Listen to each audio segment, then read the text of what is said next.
रात के करीब 10:30 बजे होंगे। उत्तराखंड के पहाड़ी गांव की सड़कें उस समय ऐसी लगती हैं जैसे किसी ने पूरी दुनिया से आवाजें खींच ली हों। सिर्फ हवा और दूर कहीं कुत्तों के भौंकने की टूटी हुई आवाज। मैं, ब्रिजेश और मेरा दोस्त अशोक, हम दोनों बाइक से शहर से वापस गांव लौट रहे थे। ठंडी हवा हड्डियों में चुभ रही थी, लेकिन पता नहीं अचानक तेज बारिश शुरू हो गई। अरे सुन, आगे मोड़ पर एक पुरानी चाय की थड़ी है, चल वहीं रुकते हैं। थोड़ी थकान भी महसूस हो रही है, वहां रुककर कुछ देर चाय पी लेंगे। अशोक की ये बात सुनकर मैंने हाँ में सिर हिलाया।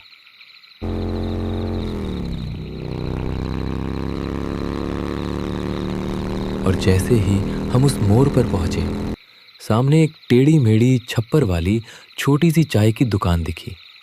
टीन की छत पर बारिश की बूंदें ऐसे पड़ रही थीं जैसे कोई ऊपर से कंकर फेंक रहा हो। अंदर हल्की पीली लालटेन जल रही थी और अंदर कोई बैठा था। एक बुजुर्ग आदमी, सफेद धोती, पुरानी जैकेट, चेहरा झुर्रियों से भरा और आंखें बहुत गहरी। वो हमें देखते ही हल्का मुस्कुराया। आओ बेटा, अंदर आ जाओ, बाहर भीग जाओगे। उसकी आवाज भारी थी, लेकिन उसमें कुछ अजीब खिंचाव था। हम दोनों अंदर आकर बैठ गए। इतने में ही बुजुर्ग ने बिना पूछे चाय चढ़ा दी। मैंने इधर उधर देखा, लेकिन थड़ी के पीछे घना जंगल था। इतना घना कि लगता था अंधेरा पेड़ों से टपक रहा हो। अजीब जगह है, ऐसी जगह तो पहले कभी नहीं देखा।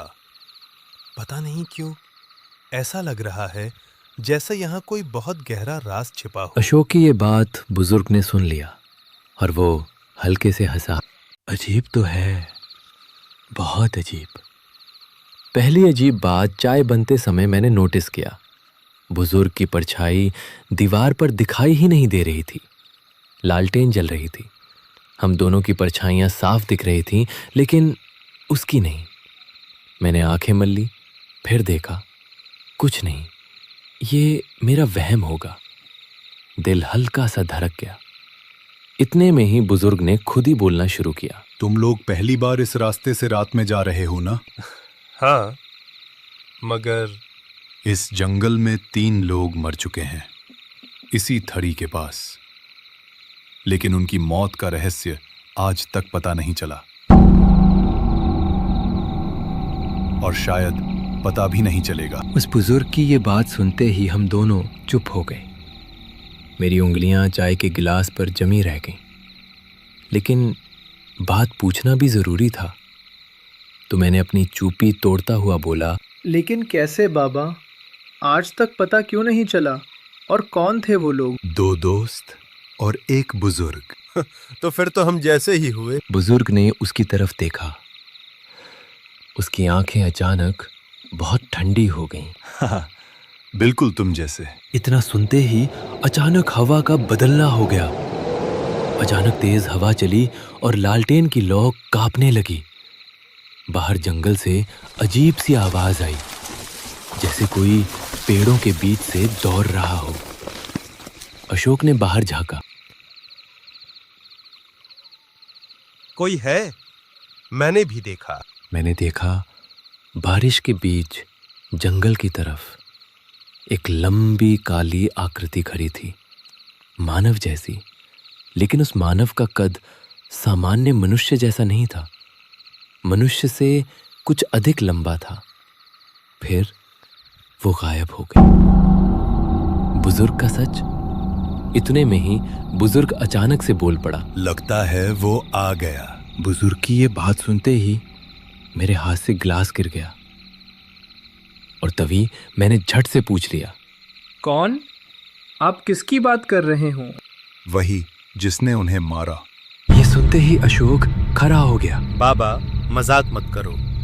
हम डरने वालों में से नहीं हैं, इसलिए हमें डराने की कोशिश न करें। बुजुर्ग खड़ा हुआ और जैसे ही वो खड़ा हुआ, मैंने देखा उसके पैर जमीन को छू ही नहीं रहे थे। वो हवा में हल्का सा तैर रहा था। ये देखकर मेरी सांस रुक गई। अशोक ने भी देख लिया।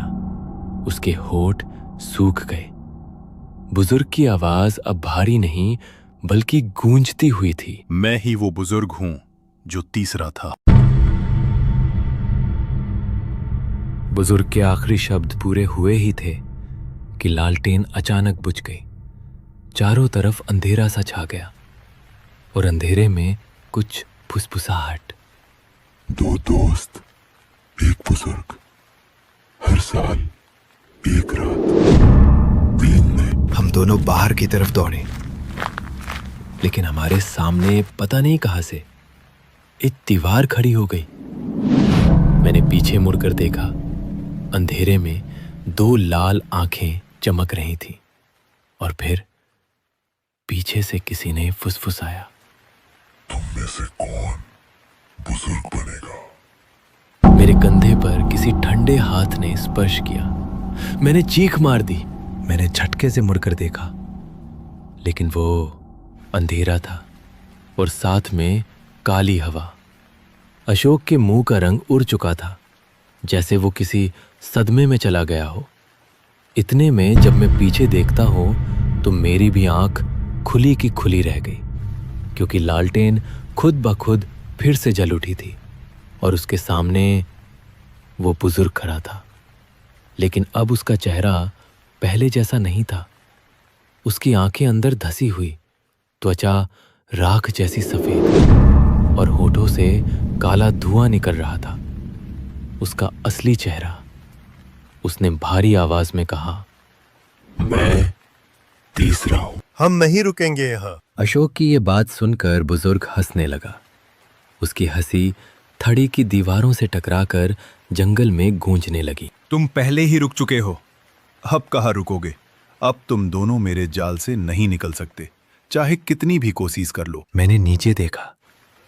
हमारे पैरों के नीचे जमीन दलदल जैसी नरम हो गई थी, जैसे कोई हमें धीरे धीरे निकल रहा हो।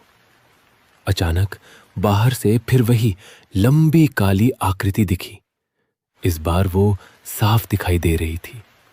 वो आदमी जैसा था, लेकिन उसकी गर्दन टेढ़ी, हाथ जमीन तक लटकते हुए और उसका चेहरा जैसे कोई विशाल जानवर का हो। वो हमसे लगभग कुछ दूरी थड़ी के बाहर खड़ा था। इतने में ही बुजुर्ग बोल पड़ा, जिसे तुम देख रहे हो वो दूसरा है।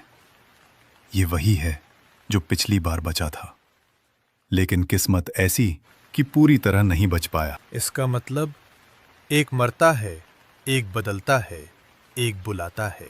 मैंने अपनी सांस को रोककर हिम्मत करके पूछा, तुम कौन थे पहले? अगर तुम हमें सच्चाई बताओगे तो क्या पता हम तुम्हारी कुछ मदद कर दें। वो कुछ पल चुप रहा, सिर्फ हम दोनों को देखता रहा। पता नहीं, लेकिन कुछ तो ऐसा था जो उसे हमें ना बताने को मजबूर कर रहा था। लेकिन अपनी चुप्पी तोड़ते हुए बोला, मैं भी तुम्हारी तरह दोस्त के साथ आया था। उस दिन भी ऐसी ही बारिश थी और दूर तक चाय की खुशबू फैली हुई थी। हम भी तुम्हारी तरह चाय पीने इसी थड़ी पर आए थे, और एक बूढ़ा जिसने मुझे यही कहानी सुनाई थी। ये सुनकर हम दोनों के शरीर में झुरझुरी दौड़ गई, क्योंकि उसकी बातें डराने लायक थी। मैंने हिम्मत करके पूछा, तुम्हारा दोस्त? ये सुनकर उसकी आंखों में अचानक से दर्द चमक उठा। वो शायद अपने दोस्त को याद कर रहा था। वो दूसरा साया बन गया और मुझे बुलाने वाला बना दिया गया। थड़ी के अंदर अचानक 3 कुर्सियां दिखाई दी। एक पर बुजुर्ग बैठ गया और 2 खाली रह गईं। उन 2 कुर्सियों पर हमें बैठने के लिए बोला गया। इन कुर्सियों पर बैठ जाओ, वरना वो बाहर वाला तुम्हें खुद चुन लेगा। मैं बैठने जा ही रहा था, तभी अचानक अशोक ने मेरा हाथ पकड़ लिया और मुझे बैठने को मना करने लगा। नहीं ब्रिजेश, इन कुर्सियों पर मत बैठना। इन पर बैठने से कुछ भी हो सकता है। हमें यहाँ से निकलना है। हम इस जाल से निकलकर ही रहेंगे। इन तीनों की तरह हम साया नहीं बन सकते। जितनी जल्दी हो उतनी जल्दी यहां से निकलना होगा। इतने में ही बाहर अचानक जोरदार धमाका हुआ, जैसे कोई दीवार पर सिर मार रहा हो। दीवार में दरारें पड़ने लगीं। अगर तुम दोनों भागने की कोशिश करोगे तो वो दोनों तुम्हें फाड़ देंगे, लेकिन अगर तुम में से एक खुद चुने तो दूसरा बच सकता है। मेरे दिल की धड़कन इतनी तेज हो गई कि कानों में आवाज गूंजने लगी। अशोक मेरी तरफ देख रहा था। उसकी आंखों में डर था, लेकिन साथ ही सवाल भी। मैं समझ गया था, यहां से एक ही बचेगा। मैं कुर्सी की ओर बढ़ा, तभी अशोक चिल्लाता हुआ बोलता है, नहीं, ऐसा मत कर। अगर चलेंगे तो दोनों साथ में चलेंगे, वरना नहीं। तू घर जा और इस रास्ते से फिर कभी मत आना। अगर हो सके तो इस रास्ते के बारे में सभी को बताना। अब तू जल्दी जा यहाँ से। बुजुर्ग मुस्कुराया, जैसे उसे यही चाहिए था। मैं कुर्सी पर बैठ गया। जैसे ही बैठा, अचानक से मैं गायब हो गया। और जब आंख खुली तो मैं जंगल के बीच खड़ा था। अब बारिश रुक चुकी थी, लेकिन चारों तरफ धुंध थी। मेरे सामने दो साये खड़े थे, वो बुजुर्ग और वो लंबी आकृति। अब तुम तीसरे हो। ये सुनकर मेरे शरीर में आग सी फैल गई।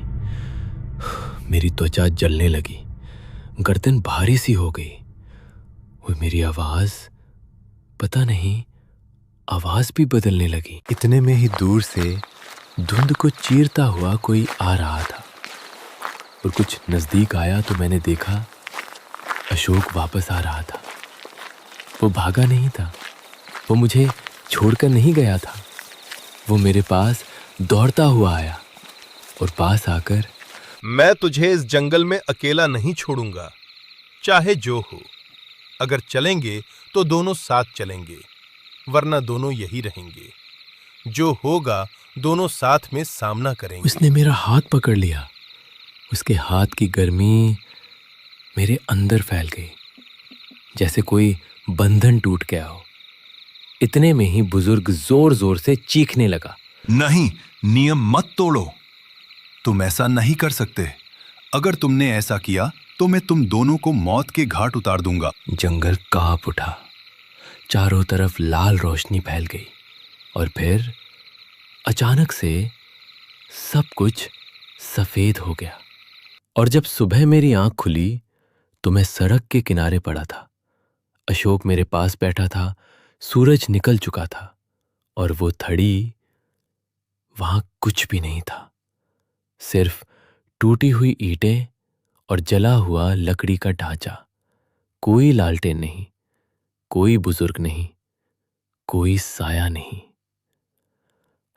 लेकिन कल रात हमने सपना देखा था ना? मैंने कुछ नहीं कहा। मैंने पीछे मुड़कर जंगल की तरफ देखा। धूप में भी पेड़ों के बीच 3 परछाइयां खड़ी थीं, 2 इंसानी और एक मेरे जैसी। उस दिन के बाद हर बरसात में मैं उसी रास्ते की तरफ खिंच जाता हूं, क्योंकि तीसरा साया कभी पूरी तरह जाता नहीं। वो बस अगले 2 दोस्तों का इंतजार करता है।